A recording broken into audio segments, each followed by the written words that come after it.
Assalamualaikum warahmatullahi wabarakatuh. Kembali lagi di channel Radio Horor. Untuk kisah kali ini masih melanjutkan dari kisah yang sebelumnya, yaitu sebuah kisah yang ditulis oleh akun Twitternya @chillbanana313, yaitu sebuah kisah yang berjudul Misteri Kebun Jengkol. Sebelum kita masuk ke ceritanya, tekan dulu tombol like video ini dan jangan lupa tekan juga tombol subscribe channel ini. Dan nyalakan juga lonceng notifikasinya agar tidak ketinggalan cerita-cerita lain dari channel ini. Dan bagi teman-teman yang ingin membaca langsung ceritanya, nanti silakan saja kunjungi linknya yang nanti akan saya sertakan di kolom deskripsi. Dan jangan lupa follow juga akun penulis. Dan seperti apa untuk kelanjutan kisah ini? Langsung saja kita simak berikut ini. Aku menikmati pertunjukan yang disajikan di atas panggung.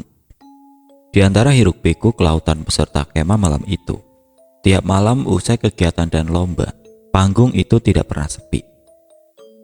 Selalu saja ada yang menyumbangkan bakat-bakatnya untuk meramaikan malam perkemahan. Entah itu bernyanyi ataupun hanya permainan musik saja. "Tumben kamu nongkrong di sini, biasanya juga ngumpulnya di area jurit malam?" tanya Devi yang berada di sampingku. Kami semua memang sedang duduk bersimpu di atas tanah, beralaskan karpet terpal yang disiapkan panitia. Aku melirik. "Bentar lagi juga pindah ke area jurit malam kok. Ini juga karena lagi nunggu seseorang." Seorang pemuda tampak duduk di atas kursi. Jari jemarinya memainkan gitar akustik dengan lihai namun santai. Alunan gitar itu terdengar enak sekali, mengiringi suara penyanyi pria yang cukup merdu di atas panggung. Kulihat orang-orang di sekitarku juga sangat menikmatinya. "Bagus juga ya performnya," ucapku. "Kemana aja kamu kok baru tahu?" cibir Devi kemudian. Kukibaskan tanganku padanya karena suara cemprengnya yang cukup memekakan telinga. Tidak lama kemudian terdengar sorak-sorai dan tepukan meriah yang terarah ke atas panggung. Aku sumringah.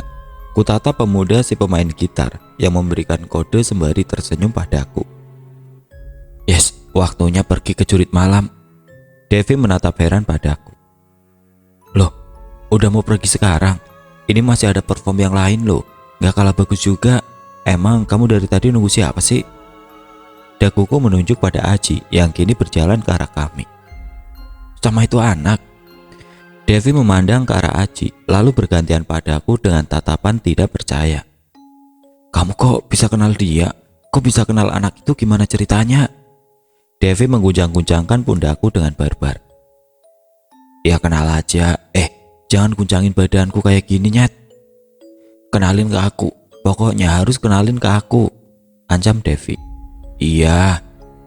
Aku tahu Devi memang tidak bisa melewatkan orang sebening apapun dari hadapannya. Saat Aji menghampiri, bisa kurasakan beberapa mata mengarah tajam pada kami. Ini lebih bikin merinding daripada dilihatin setan apapun. Akhirnya aku perkenalkan saja keduanya asal-asalan. Lalu aku segera melangkahkan kaki meninggalkan area pertunjukan panggung, disusul dengan Aji yang sekarang berjalan di belakangku. Ayo cepet, keburu ketinggalan banyak cerita horornya." Aji tertawa. "Lah, kamu suka cerita horor, tapi kok masih takut kalau dilihatin setan?" "Iya sih, aku emang takut, tapi nggak tahu kenapa. Senang aja kalau ada yang cerita horor misteri gitu. Seru dan bikin penasaran." Tidak lama kemudian kami sudah tiba di lokasi jurit malam. Di sana kulihat beberapa orang sudah berkumpul mengitari api unggun. Salah seorang di antaranya tampak berdiri, serius menceritakan kisah seram miliknya. Aku dan Aji mengambil posisi duduk bersimpu lagi di barisan paling belakang. Kami mendengar cerita dengan seksama. Kadang aku bertanya mengenai hal-hal yang berkaitan dengan si pencerita. Apa hal itu benar? Bagaimana penampakannya? Lalu seperti apa itu? Aji menjawab dengan lugas, namun terkadang diam, tidak mau menjawab tentang hal-hal tertentu. Meski kupaksa untuk mengatakannya. Tiba-tiba mata Aji menatap tajam pada sesuatu. Aku ikut mencari tahu apa yang dilihatnya sampai sedemikian rupa. Kupanggil namanya beberapa kali, namun tidak digubris. Dari situ aku mulai merasakan hawa merinding. Bulu kuduk tengkuku berdiri sempurna. Aku menoleh ke kanan dan ke kiri mengamati sekitar. Suasana jurit malam masih sama, hening. Hanya terdengar suara sang pencerita. Secepat kilat Aji menarik lenganku kuat-kuat hingga aku berdiri dengan sempoyongan, berusaha mengatur keseimbangan. Dari sana aku tersadar jika Aji tidak menarikku. Mungkin gadis berambut pendek ini berhasil menerkamku. Aku melihatnya. Seorang peserta perempuan Jumbara tampak mengamuk tiba-tiba dan langsung dipegangi beberapa peserta lainnya. Suasana jurit malam berubah mencekam seketika. Kehebohan itu cukup menarik perhatian. Gadis itu berteriak histeris, lalu berubah suara menjadi tawa cekikikan dan berubah lagi merintih, mengerang kesakitan. Tolong, carikan kepalaku," ucapnya di sela-sela rintihan. Lalu datang seorang bapak-bapak setengah baya berpakaian komprang mendekati peserta yang kesurupan. Bapak itu seperti menggumamkan sesuatu sembari mencengkram kepala si gadis berambut pendek. Gadis itu meracau dan semakin berteriak histeris. "Aku cuma minta dicarikan kepalaku saja. Kenapa malah diusir? Aku panggil semua teman-temanku biar kalian semua rasakan akibatnya." Aji makin menarikku mundur, bahkan berpindah posisi memunggungiku. Aku berusaha mengintip apa yang ada di baliknya dari tubuh tinggi Aji. Tidak lama kemudian terdengar suara teriakan lagi. Ada peserta lain yang juga kesurupan. Tidak hanya perempuan, namun juga laki-laki. Ya, benar. Terjadi kesurupan massal hanya dalam waktu beberapa menit. "Nak, pikiranmu jangan sampai kosong ya. Baca doa terus," peringat Aji padaku. Suasana makin mencekam. Meski tidak bisa melihat apa yang Aji lihat dengan jelas, aku bisa merasakan energi-energi tidak kasat mata saling berbenturan. Bahkan sekelebat bayangan melewati kami begitu cepat. Tangan kakiku berubah dingin, namun punggung belakangku terasa berat dan panas. "Aduh, gawat," batinku.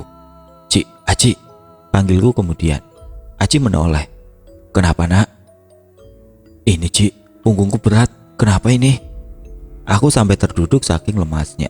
Untungnya aku masih tersadar. "Sebentar, Nak. Kamu diam dulu." Aji memegang tengkuk belakang dan salah satu jempol tanganku sembari membaca doa-doa. Aku bisa merasakan suatu energi saling tarik-menarik di sana.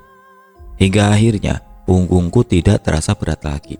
Alhamdulillah, hanya saja badanku masih sedikit lemas. "Ya sudah, ayo balik ke tenda lagi." Saat aku berbalik, tiba-tiba aku lihat salah seorang peserta Jumbara lain menyeringai tepat di depan wajahku. Aku yang kaget langsung melangkah mundur seketika. "Asem," umpatku. Gadis itu masih tertawa melengking sembari menatapku ngeri. "Ayo, Nduk, bantu aku mencari tanganku," gadis itu mengatakan sambil menggoyang-goyangkan salah satu tangannya menunjuk ke arahku. "Lah, itu tanganmu," bantahku kemudian. Aji kembali menarikku. Entah kenapa hari ini sudah beberapa kali badanku ditarik ke sana kemari. Sakit juga rasanya. "Pergi kamu," bentak Aji padanya kemudian. Kemudian kami meninggalkannya begitu saja. Gadis Jumbara itu tampak menatap kami tajam, masih dengan suara tawanya yang melengking. Hanya saja tidak sampai mengikuti kami. Entah kenapa, akhirnya kami sampai di tenda. Kulihat beberapa temanku ternyata sudah tertidur di sana. Aji mengamati situasi sekitar beberapa saat, lalu berpamitan pergi. Setelah melangkah beberapa meter menjauhi lokasi tendaku, kulihat tepat di balik punggungnya ada sosok lelaki bertubuh tinggi besar, berpakaian kuno menyertainya. Aku mengucek mataku, namun tidak kulihat sosok itu lagi. "Siapa itu?" gumamku heran. Aku masih ingat waktu itu ketika petang menjelang dan hampir semua mata pasti terlelap. Aku mendengarnya, suara langkah kaki kuda, lalu roda-roda yang melaju melewati atas tanah. Sesekali terdengar kuda yang meringkik. Kupikir itu memang delman yang sedang melintas. Sudah aku ceritakan bukan, bahwa tendaku kebetulan terletak di sisi jalan. Dan benar saja, kulihat sekilas bayangan delman atau dokar yang melintas yang terlihat dari dalam tenda. Awalnya aku berusaha berpikir positif.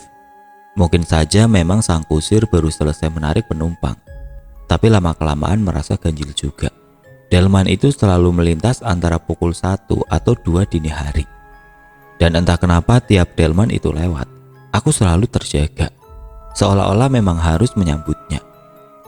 Aku belum menceritakan hal ini kepada Aji. Aku takut perkiraanku salah. Bagaimana jika yang lewat itu memang manusia?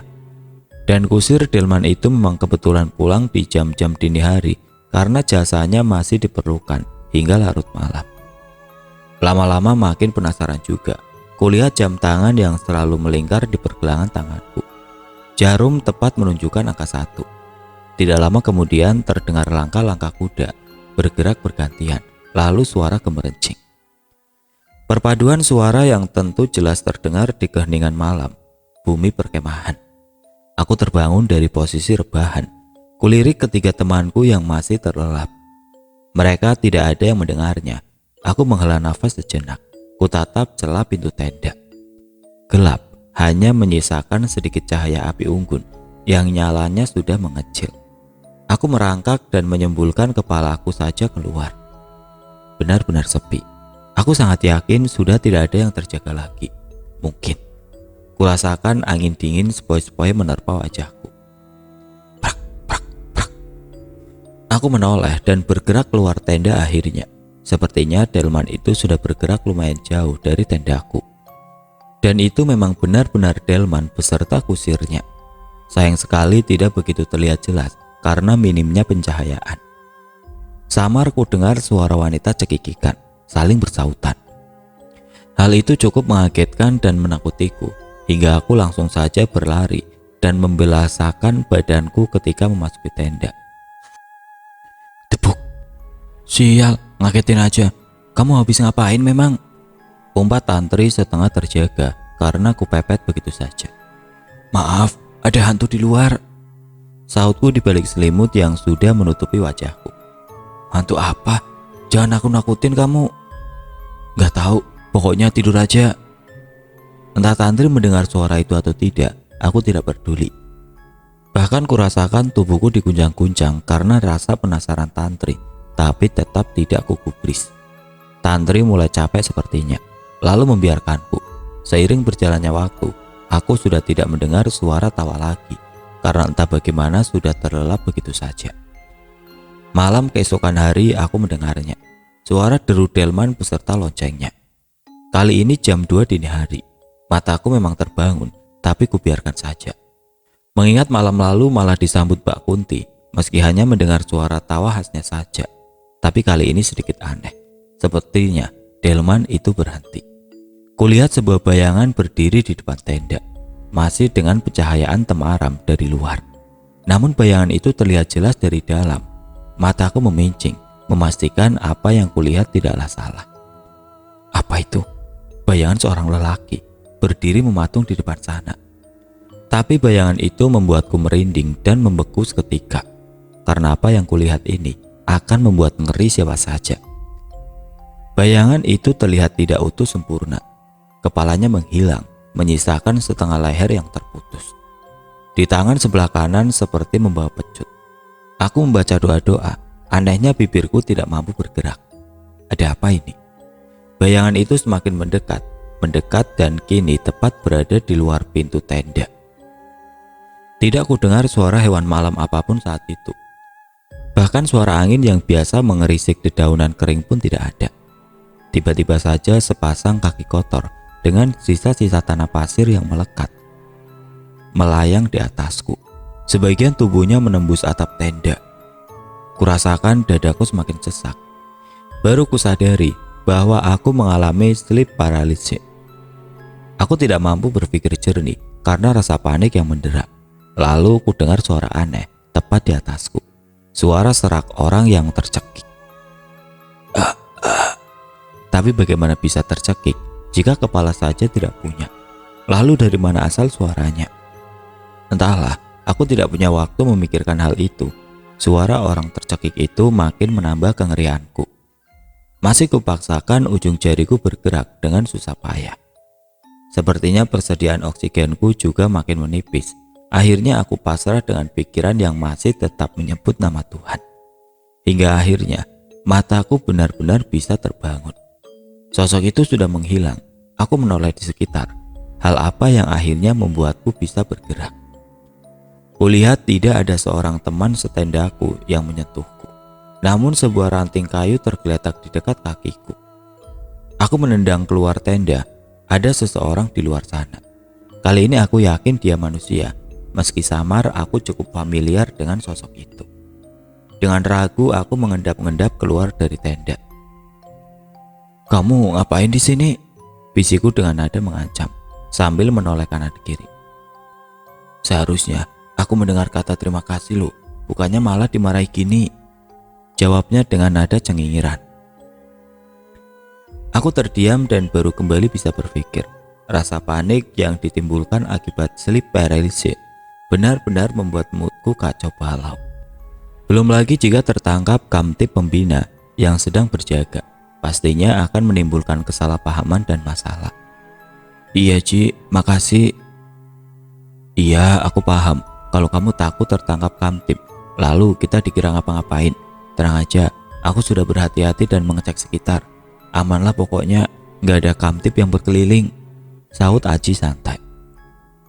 "Aku beneran terima kasih Ci, kamu kok bisa tahu kalau aku lagi ketindihan?" Aji terdiam sejenak. "Yang ngerti, dikasih tahu sih Mbah Kodam kalau kamu lagi kenapa-napa barusan. Kenapa kamu gak cerita sebelum-sebelumnya?" Aku masih takjub dengan kemampuan si Aji ini. Iya, aku takutnya delman yang lewat itu kusirnya manusia bukan jin. Ternyata beneran jin. Pantesan, kok ada delman yang narik malam-malam buta. Ladala ternyata. Aku tidak mampu meneruskan ucapanku karena merasa sangat merinding saat mengingatnya. Tiba-tiba dahiku disentil oleh Aji. "Makanya, gak usah sok tahu, gak usah terlalu penasaran. Kalau dirasa sudah aneh, jangan diteruskan. Sampai diintip segala. Gantian kan, akhirnya didatangi beneran." Aji menuturkan kata-katanya dengan serius, tanpa ada nada bercanda sedikit pun. Aku hanya terdiam. Kapan-kapan, aku ceritakan tentang apa yang terjadi di sini. Bukan ingin menakuti, hanya saja ke depannya agar lebih berhati-hati. Aku memandang ke atas langit. Meski malam begitu kelam dan suram, untunglah cahaya bulan masih menyinari sekitar. Setidaknya, bumi perkemahan malam itu tidak gelap seluruhnya. Aku memandang arloji di pergelangan tangan. Jarum jam masih menunjuk angka 10 pagi. Tapi langit malah menampakkan wajah mendung. Aku menghela nafas. Kupandangi ketiga temanku yang masih berdiskusi mengenai lomba pertolongan pertama, di mana memang sudah tiba giliran kelompok kami. Joko dan Anwar bertugas sebagai pengangkat tanduk, Vita sebagai korban, dan aku sebagai pemandu sekaligus pengarah. Tidak lama kemudian terdengar suara sirine. Tanda waktu perlombaan sudah dimulai. Vita yang bertugas sebagai korban mulai memisahkan diri dan berkumpul di pos korban. Sedang kami bertiga mempersiapkan perlengkapan. Para peserta jumbara tingkat madya gelombang kedua berkumpul di tengah lapangan sesuai kelompok. Tepat di sebelah kanan kulihat Aji berserta kelompoknya. Dia memandangku sambil cengengesan. "Dasar gak jelas," gumamku lirik. Meski kami berteman baik, tapi di medan perlombaan kami tetaplah lawan.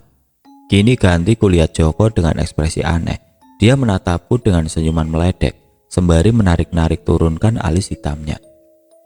"Ada apa?" tanyaku sinis. "Ngaku saja." "Ngaku apa?" "Kamu pacaran kan sama anak itu? Dia yang sering main gitar di panggung acara," tuduh Joko secara tiba-tiba. Aku langsung terbatuk-batuk seolah ada biji kedondong yang tiba-tiba saja menyangkut di tenggorokan. Aku dan Aji pacaran. Dengerin ya, aku ini..." Belum selesai aku berbicara terdengar suara peluit yang kencang, yang mana cukup membuat telinga para peserta berdenging seketika. Bagaimana tidak, suara peluit itu memang sengaja diarahkan ke arah mikrofon oleh salah seorang lelaki parubaya yang berdiri di depan para peserta. Ia memberi arahan peraturan tentang perlombaan pertolongan pertama yang akan kami lakukan nanti. Hingga akhirnya para peserta gelombang kedua membubarkan diri menuju ke pos masing-masing. Joko dan Anwar berjongkok sambil mengikat tali tampar pada 2 bilah bambu menjadi sebuah tandu darurat. membentuk simpul-simpul yang kokoh agar mampu menahan beban nanti. Setelahnya, kupastikan bahwa bentuk simpul sudah benar dan kuat sesuai dengan SOP buku materi Palang Merah Indonesia. Kami pun mulai berjalan menuju pos 2, mengambil perlengkapan P3K yang mana akan digunakan sebagai simulasi menolong si korban. Aku masih ingat, waktu itu kelompok kami mendapat tugas menolong korban kecelakaan lalu lintas. Jadi di pos kedua, aku pun mengambil kain kasa, perban, dan kapas yang lumayan banyak, sekedar berjaga-jaga jika memang korban menderita luka luar yang cukup parah. Karena kami tidak tahu bagaimana kondisi korban nanti di pos ketiga. Menuju pos 3 ternyata kami harus berjalan lumayan jauh melewati sebuah kolam danau yang belum pernah kulihat sebelumnya. Meski masih siang, bisa kurasakan hal yang kurang mengenakan ketika melewatinya. Bulu kuduku sedikit meremang, entah mengapa. Tidak bisa kubayangkan jika aku harus melewati kolam ini sendirian di malam hari. Yang benar saja, siapa yang mau melakukannya? Akhirnya kami sampai juga di pos 3. Kami melapor pada panitia penjaga dari kelompok mana kami berasal. Panitia tersebut memberikan kami arahan di mana kami harus menemukan korban kami, si Vita. Dan yang aku temukan adalah Vita tergeletak dengan properti sepeda ambruk berada di sebelahnya. Kepala beserta bagian tangan kakinya dibuat seolah berlumuran darah. Tentu saja darah itu hanyalah tetesan obat merah yang sengaja dibalurkan kemana-mana, bahkan mengenai bajunya. Entahlah, aku tidak ingin membayangkan bagaimana ia mencucinya nanti. Dalam rekonstruksinya, Vita adalah seorang korban tabrak lari dari sebuah mobil yang melaju kencang. Dan panitia pun mulai memberikan tugasnya pada kami. Apa yang harus kami lakukan dalam menolong korban kecelakaan pada pertolongan pertama. Kami pun mendekati Vita, lalu menganalisa seberapa parah lukanya. Kemudian memulai prosedur penyelamatan. Setelah Joko dan Anwar mengangkat tubuh Vita ke atas tandu darurat dengan mudah. Karena berat Vita memang cukup ringan, kuharap kalian mengingat ini. Kami menandu Vita tanpa kesulitan yang berarti dengan berat badannya, karena badan Vita terbilang kurus dan kecil. Hanya saja ketika menuju ke pos 4, kami menemukan sedikit kendala yang cukup aneh. Saat melewati sebuah pohon rindang yang besar, tiba-tiba saja Joko dan Anwar hampir menjatuhkan tandu. Aku sedikit terkejut, apalagi Vita yang hampir terhempas ke tanah. Untunglah hal itu tidak pernah terjadi. Joko dan Anwar berhasil menahan tandu itu, tetap mengambang di atas tanah. Ada apa? Cok, Vita jadi berat. Sial, berat badanku nggak nyampe 37. Bantah Vita tidak terima. Sumpah, kami kok jadi berat banget gini sih, Fit? Habis makan apa kamu? Sial, aku nggak makan apa-apa, War. Yang ada, aku malah dibaluri obat merah di seluruh badan. Jangan ngarang lah, lagian kalian pas ngangkat aku tadi juga nggak ada masalah kan? Aku, Joko, dan Anwar saling berpandangan. Ya memang benar apa yang dikatakan Vita. Kami tidak ada masalah saat menandu Vita dari pos sebelumnya. Hingga akhirnya entah mengapa pandangan mataku mengarah pada pohon besar yang berdiri kokoh tidak jauh dari sana. Seolah ada sesuatu yang memberitahu bahwa kesulitan yang kami alami berasal dari sana. Aku menggeleng-gelengkan kepala, lalu kembali memandang teman sekelompokku. Bagaimanapun misi kami tidak boleh gagal. Aku pun ikut memegang salah satu pegangan bambu. Dan itu memang berat sekali. Seolah kami memang sedang menahan berat beban orang dewasa. Udah, gak usah rebut. Ayo diteruskan lagi jalannya, biar cepat nyampe pos. Sini, aku bantu pegang penyangganya. Ucapku memberi sebuah ide. Jujur aku tidak ingin berlama-lama di tengah rimbunan pohon yang mirip lokasi hutan ini. Kalau sampai ketahuan panitia, bisa-bisa kena diskualifikasi, peringat Joko. Aku menoleh mengamati sekitar. Gak ada, aman. Aku bantu bawa tandu sampai ke dekat pos. Tapi tolong awasi sekitar ya. Jaga-jaga kalau ada panitia pengawas nantinya. Joko dan Anwar saling berpandangan. Udah gak usah terlalu banyak mikir kalian, biar cepat nyampe pos juga. Katanya aku berat. Saut Vita masih dengan mulut mencibir. Tampak ia masih sangat kesal sekali karena menjadi yang tertuduh secara tiba-tiba. Akhirnya kami bertiga sepakat kembali melanjutkan perjalanan memandu Vita dengan sekuat tenaga. Selama dalam perjalanan beberapa kali Tandu mengalami ketidakseimbangan dan hampir terjatuh karena posisi menyangga yang tidak sejajar disertai dengan berat Vita yang berubah tidak wajar. Tidak lama kemudian, beberapa meter di depan, pos keempat sudah mulai terlihat. Aku pun melepaskan pegangan secara perlahan. Di sana kulihat raut wajah Joko dan Anwar yang terlihat semakin menegang karena menahan beban yang semakin berat. Kukibas-kibaskan kedua tanganku yang terasa kram. "Sial, berat banget," umpat Joko sekali lagi. Aku hanya menghela nafas melihat ketiganya. Kresak, kresak, kresak. "Tolong, tolong." Spontan kami berempat menoleh ke sumber teriakan. Kami melihat 3 orang peserta jumbara dari kelompok belakang berlari melesat melewati kami, disusul dengan seorang peserta lelaki lain yang tampak ikut berlari dengan pandangan mata kosong dan bibir yang tertutup rapat. Anehnya dia berlari dengan tangan bersedekap di depan dada sambil mengejar ketiga temannya yang ada di depan. Asem, apalagi nih? Seperti yang diduga, saat tiba di pos keempat, kami menemukan pemandangan yang cukup mencengangkan. Terjadi tarik-menarik di antara satu peserta dengan beberapa panitia. Bukan, lebih tepatnya panitia-panitia itu sedang menahan seorang peserta jumbara yang kulihat berlari dengan tangan bersedekap tadi. Meski tidak menggunakan kedua tangannya, tapi peserta laki-laki yang kuduga memang kesurupan itu tampak lebih kuat dari 4-5 orang yang berusaha menahannya sekuat tenaga. Matanya masih kosong, namun menatap tajam pada sesuatu. Aku pun ikut mengarahkan pandangan ke arah mana mata itu tertuju. Di sana 3 peserta jumbara lain tampak ketakutan melihat teman satu kelompoknya bertingkah demikian. Aku dan teman-temanku menoleh satu sama lain. Tidak lama kemudian beberapa kelompok lain juga tiba di pos keempat menyusul kedatangan kami. Salah satunya kelompok Aji. Ekspresi mereka tidak jauh berbeda dengan kami saat menangkap mata fenomena kerasukan ini. Terkecuali Aji, dia malah terlihat cukup kesal. Aji menghampiri ketiga peserta jumbara itu dan tiba-tiba saja mencengkram ke arah baju salah satu di antaranya. "Brengsek, siapa yang sudah bermain-main dengan sesajennya? Ngaku." Aku langsung melongo melihat tingkah Aji yang begitu emosional. Terjadilah keributan lain di sana yang mengakibatkan panitia jadi bertambah bingung harus memisahkan siapa. Aku mencoba menerobos kerumunan dan yang kulihat Aji ternyata sudah memukul seorang peserta laki-laki berkulit sawo matang hingga terjatuh ke tanah. "Aku gak sengaja, aku kira gak bakal ngaruh apa-apa."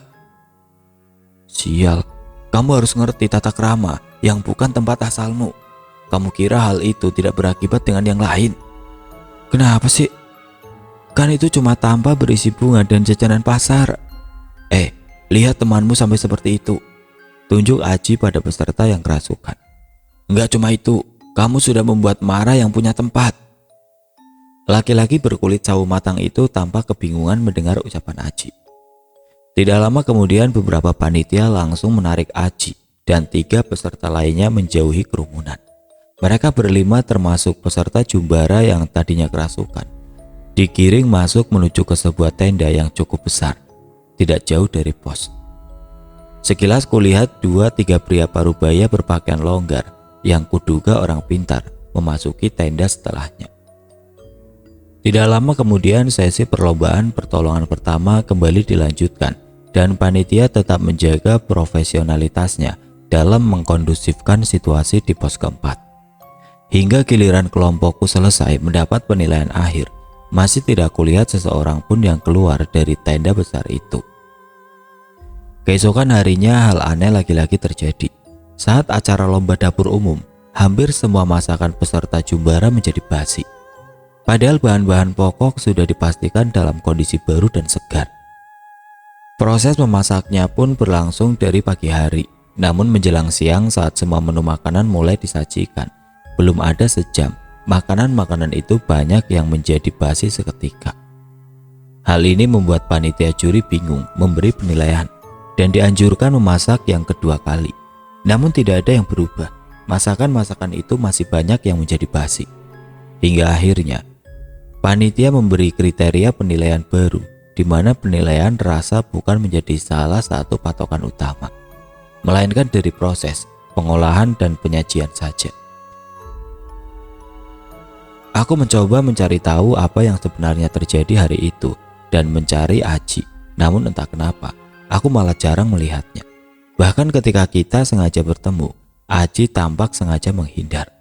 Kurasa dia memang sengaja melakukannya karena mencium bau-bau rasa keingintahuanku yang besar.